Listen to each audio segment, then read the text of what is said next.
Coucou, bienvenue dans ce nouveau vlog de printemps, presque printemps.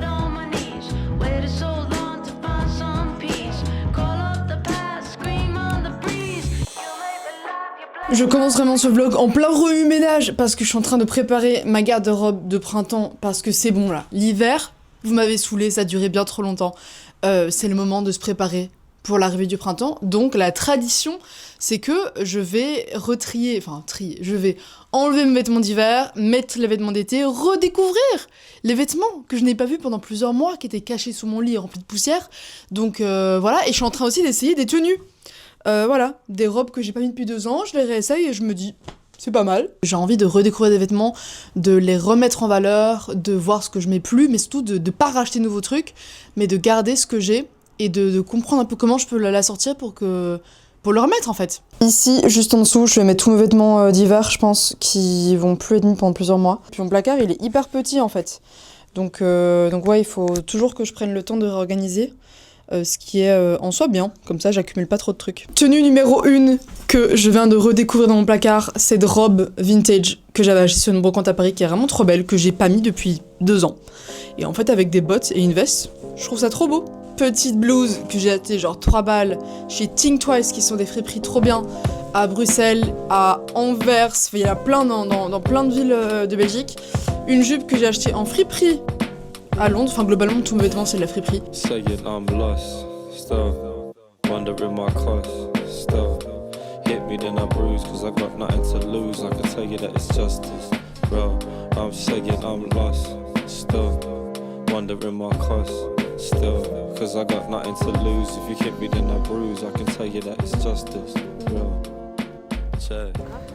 Ah, aujourd'hui, c'est le premier jour de montage du documentaire et je vous présente la monteuse. Enchantée. Je fais de la réalisation plutôt dans le monde de la musique et après je fais du montage ou des photos de plateau ou du montage pour du docu, de la fiction, des clips, enfin voilà. Pour les nouvelles personnes qui débarquent ici ou les gens qui n'ont juste pas suivi l'histoire de mon documentaire, je suis en train de monter mon tout premier docu que j'ai filmé en octobre pendant une transatlantique avec que des meufs pour aller à la COP30 au Brésil. Je me disais que ça pouvait être cool de vous montrer les backstage de ce docu sur comment est-ce qu'on procède, comment est-ce qu'on monte quelque chose d'aussi gros qu'un documentaire. Si ça vous intéresse, n'hésitez pas à me le faire savoir en commentaire et j'intégrerai ça dans les prochains vlogs également. D'ailleurs, dans mon dernier vlog, vous me demandiez comment j'étalonnais mes vidéos. J'en ai fait un tutoriel qui est sorti il y a 2 semaines sur YouTube. Je vous le mets dans le petit si vous voulez aller voir cette vidéo-là après celle-ci.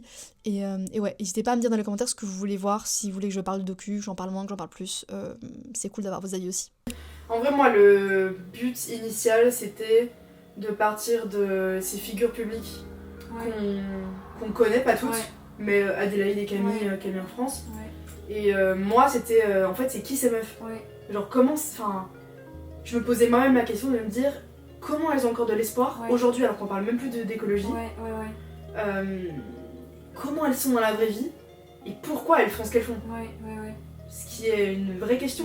Je pense que c'est ça, il faut essayer de trouver l'équilibre entre pourquoi vous faites cette traversée et en même temps juste la vie du bateau, parce que c'est vrai que c'est ce qui revenait beaucoup, c'est de faire société, que tout se passe bien, ça donnait espoir à certaines de dire en fait sinon on peut vivre à 10 sur un truc microscopique et que genre c'est la mer, c'est pas le van, c'est pas tu poses pied par terre, tu peux aller à 10 mètres, t'es là et t'es obligé de travailler, c'est pas tu coupes le moteur et puis après c'est bon tu peux dormir.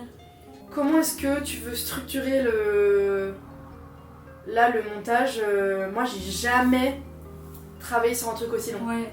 Et du coup, vu que toi t'as déjà monté des docus, généralement c'est comment ça se passe le processus? Du coup, c'est ce que je voulais faire avec les post-it. En gros, on repasse la timeline et on dit ok, ça peut être des séquences clés. Les trucs qui ressortent le plus, on n'est pas obligé de les utiliser, mais de dire la cérémonie de l'équateur, le début, c'était dans la nuit, vous partiez. La première réunion, etc. On peut retrouver des trucs comme ça, des gros trucs qui reviennent, et de voir dans quel ordre on veut les mettre en post-it. Et après, moi je suis pareil en montage, et du coup, en fait, ce qui est bien, c'est que je peux monter soit les séquences petit bout par petit bout et après on les assemble. Évidemment, on trouve des plans de transition, des choses comme ça. Vraiment, on n'a pas un scénario à suivre, c'est pas une fiction comme la technique, donc du coup, il faut trouver les meilleures scènes où c'est le meilleur moment joué, etc. Le dialogue, il faut s'enchaîner, etc. Là, on choisit, donc on peut monter tout ce qu'on veut et après, on décide de les mettre ou pas. Je trouve que c'est bien parce que le montage, c'est un peu une thérapie. Tu vois, genre. Moi je vais m'y mettre, je vais connaître les plans par cœur, les personnes, les phrases et tout qu'elles vont dire que je vais garder, je vais m'attacher à mon montage. Toi c'est ton projet aussi, donc t'as tout un attachement. Peut-être qu'à un moment tu vas dire putain cette séquence elle va être comme ça, et en fait ça peut pas être comme ça, soit parce que finalement ça fait pas sens avec le reste, soit parce qu'il y a un problème technique, j'en sais rien. Du coup il va falloir aussi apprendre constamment à lâcher quoi, des trucs, dire au revoir. Voilà, on a déjà 15 minutes. On a 15 minutes. Moi j'étais en Australie pendant 2 ans. J'ai fait de la van life, tout ça. Et du coup, j'avais un peu de temps pour réfléchir quand je voulais rentrer à comment je voulais travailler. Et notamment, je sais que j'avais vraiment envie de reprendre le docu et si ça pouvait servir pour des causes militantes ou voilà, des projets plus engagés qui ont un sens. Ça, c'était vraiment important. Donc voilà, ça s'est bien micmaqué pour rejoindre ce projet. Et voilà, là, on a fait une première journée et on a tout regardé et un peu imaginé à quoi ça pourrait ressembler et ça va être trop bien quoi. Enfin voilà, beaucoup de travail mais... Ouais, et en plus ce qui est cool c'est que moi j'ai jamais fait de documentaire et j'ai jamais monté un documentaire et ne serait-ce que même une vidéo aussi longue que ce qu'on s'apprête à faire. Du coup c'est intéressant d'avoir quelqu'un qui a un regard extérieur. Il y a 33 heures de rush. Ce qui est conséquent, après c'est 1 mois de vie, donc en vrai c'est pas immense non plus. Et donc c'est d'avoir quelqu'un qui va être là pour structurer et avoir un regard extérieur et pouvoir travailler à deux aussi, c'est cool. Avoir les différents regards, tout ça. Donc voilà, ça va être 2 mois minimum je pense, 2 mois minimum de travail et puis il y aura toute l'étape de mix son, de composition avec Sam et Romain.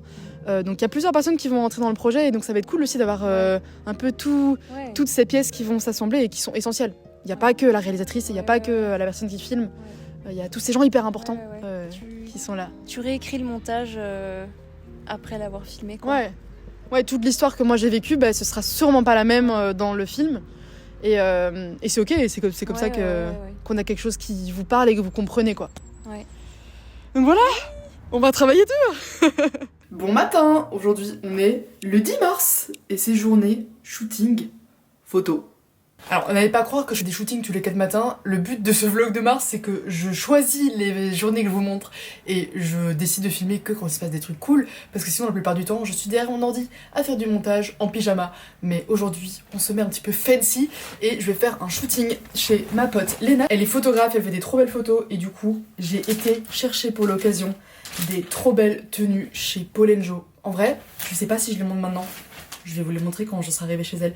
Elles sont magnifiques. C'est des tenues trop belles. Et j'adore les photos de Léna, donc j'ai trop hâte de voir le résultat. C'est un petit peu créatif, coloré, avec des tenues un peu anciennes. Oh non! C'est vous qui devez être pris en photo en fait. Je m'appelle Léna, aka La Bleue, à Skip. Je suis photographe, on va dire artiste pluridisciplinaire, très mix média. Et du coup, moi je fais de la photo en particulier, et je dessine des chats, et je fais de la poésie aussi. Ça c'est bien. Voilà. Je dessine des chats. Ouais, en fait c'est illustratrice, mais plus de chats. Vraiment, si le reste, c'est pas encore maîtrisé, on y travaille. C'est vraiment Bien. Otis! Oh non. Otis! Bon, j'ai aucune explication sur ce côté bleu. Pourquoi pas? Ouais, c'est intéressant, hein. Voilà, la bleue qui me tient. Même, je vais pas faire du bleu. Trop belle. Y'a pas, hein. Et bien là, je ressemble à une parisienne.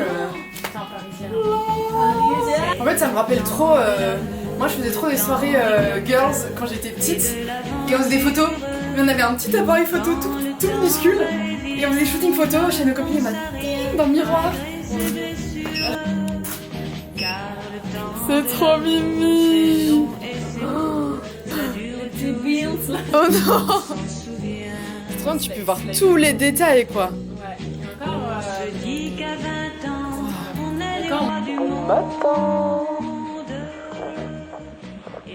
Ouah, il est fort mon café. Aujourd'hui, on est le 20 mars, il me semble, c'est la journée culture. Je suis invitée à l'Orangerie à Paris, telle une influenceuse culture. En vrai, je suis trop contente, franchement.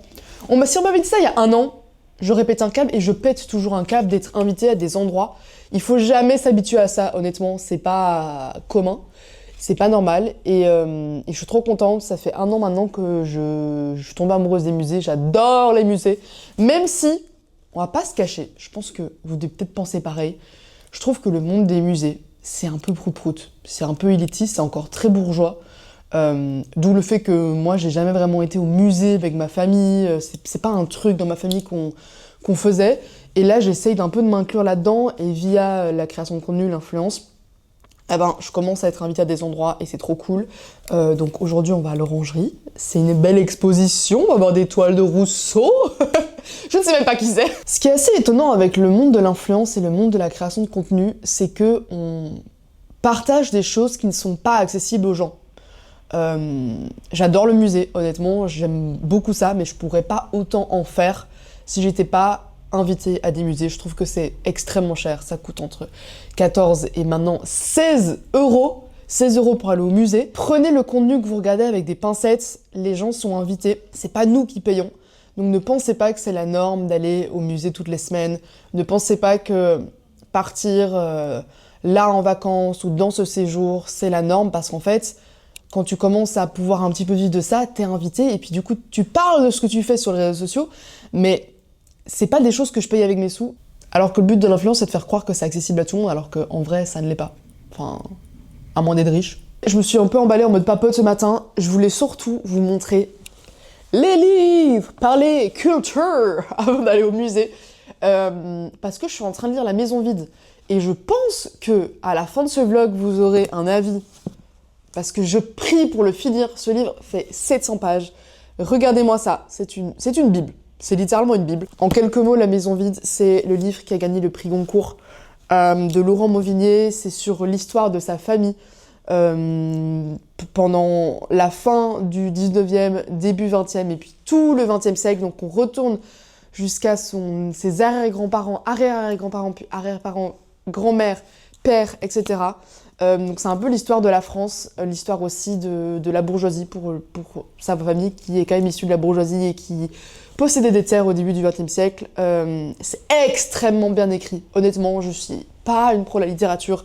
J'aime juste lire et je trouve que c'est extrêmement bien écrit. Donc j'ai hâte là de le terminer et de vous en dire plus. J'ai reçu un livre, à nouveau un truc qu'on reçoit. J'ai reçu le livre de Mark Boyle, L'année sauvage. Et en fait, c'est marrant, il me l'a envoyé et j'avais pas capté que je l'avais déjà lu. Je l'ai lu il y a plusieurs années. C'est un livre que mon père avait sur un Irlandais, donc Mike Boyle, qui se lance le défi de vivre sans technologie, sans réseau, et donc il va se construire sa cabane. Enfin voilà, c'est un sujet qui me parle forcément et qui va peut-être vous parler. Donc dans mes souvenirs, je l'avais aimé, mais je suis chaude de le relire parce que j'ai lu quand j'étais jeune et je pense que j'ai peut-être une vision différente aujourd'hui. Donc L'année sauvage, j'ai hâte de lire ça. Et puis j'ai acheté un livre à la librairie.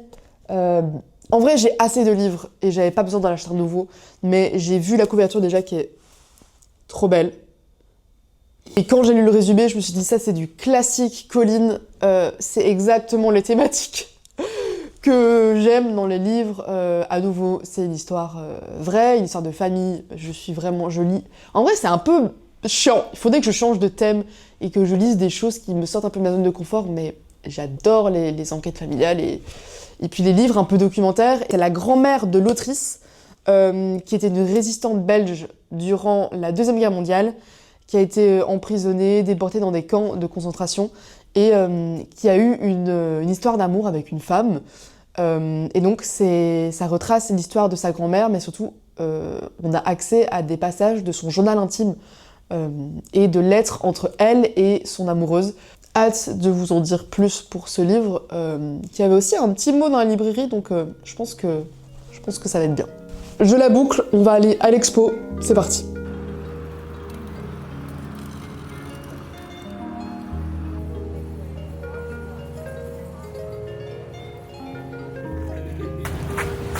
Quelle dinguerie, Paris quand il fait beau. En vrai, j'oublie des fois que j'habite dans cette fucking ville qui est trop belle. C'est trop beau en fait. Vous allez voir deux expositions absolument exceptionnelles. Celle consacrée à Henri Rousseau et celle consacrée en contrepoint à Alexandre Lenoir. Cette exposition, elle revient sur la carrière d'Henri Rousseau, un peintre autodidacte né en 1844 en France, qui ne se lance dans la peinture qu'à l'âge de 40 ans. Ses œuvres sont d'abord moquées car jugées trop naïves et enfantines. Pourtant, lui, Rousseau, il est convaincu de son talent et fait preuve d'une ambition sans faille. Malgré une certaine reconnaissance à son époque, ses revenus sont très modestes, il accumule des difficultés financières et comme beaucoup d'artistes de son époque, il meurt dans une relative pauvreté, laissant derrière lui une œuvre d'une grande richesse. On a aussi pu découvrir le travail d'Alexandre Lenoir, qui est juste là, qu'on a pu rencontrer, qui nous a parlé de ses peintures et qui expose juste à côté des nénuphars de Monet.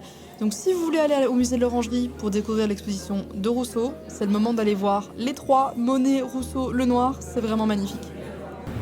Bon, l'expo était exceptionnelle, j'avais aucune attente, je connaissais pas le travail de Rousseau, bon déjà c'était une frappe atomique, c'était magnifique. Et puis après la grosse surprise de la journée, c'est qu'il y avait le peintre Alexandre Lenoir qui présentait ses peintures qui sont exposées juste à l'entrée des nénuphars de Claude Monet et c'est magnifique. Donc vraiment si vous comptez passer à l'Orangerie dans les prochains jours, les peintures d'Alexandre, c'est vraiment je pense que c'est une des plus belles peintures que j'ai vues de ma vie, c'était tellement beau. Bon matin. Aujourd'hui, c'est le jour du printemps. Ouais, c'est l'anniv du printemps. Et je vais vous dire, on va le célébrer aujourd'hui. Aujourd'hui, on est le 21 mars, c'est la journée du printemps. Le printemps is fucking back. Et j'avais trop envie de rassembler quelques copines à moi pour fêter ça dans un parc, manger des gâteaux, écrire dans nos journaux, faire des tirages de cartes, enfin faire un peu une après-midi sorcière. Parce que nous les femmes, on serait pas toutes un peu des sorcières? Moi je pense que oui. Sinon hier, j'ai reçu un petit courrier dans ma boîte aux lettres et il me semble que c'est un magazine de photos. J'avais déjà reçu une première édition sur Viviane Meyer. Voici le magazine, la nouvelle édition de Reporters sans frontières. 100% des bénéfices permettent de financer les actions de Reporters sans frontières en faveur de la liberté de la presse, ce qui est, on va se le dire, essentiel aujourd'hui dans ce monde qui part en cacahuète et où la presse est de moins en moins libre et dépend de riches milliardaires qui les rachètent. Donc, d'où l'importance de soutenir ce genre de magazine. Et puis là, c'est un magazine photo qui est dédié à l'artiste Malik Sidibé, qui est un photographe du Mali que je ne connaissais pas. C'est pour ça que j'étais hyper curieuse de recevoir ce nouveau magazine chez moi pour pouvoir découvrir ses photos. Mais ça a l'air incroyable. Je vais vous montrer quelques petits plans. Des images. En mode prouveuse. Ouais. Ah ouais. Moi, non, je peux ramer, j'ai pas besoin d'aide. Ouais, de bah, ça, c'est... Tu veux Clémentine? Oui, je veux bien. Oui, madame. Chacune dans notre coin, si vous voulez le faire maintenant, on le fait après, écrire dans notre carnet les choses qu'on veut laisser derrière nous. Oui. Donc les trucs de l'hiver, quoi, qu'on n'a pas envie. Faites une pause, ne pensez à rien. Vous êtes comme vous êtes, et c'est très bien comme ça. C'est tellement la période de vie là. Ouais. Et bah c'est que du positif. On voit se rassembler déjà les hirondelles, mais il faut se quitter. Pourtant l'on s'aime bien.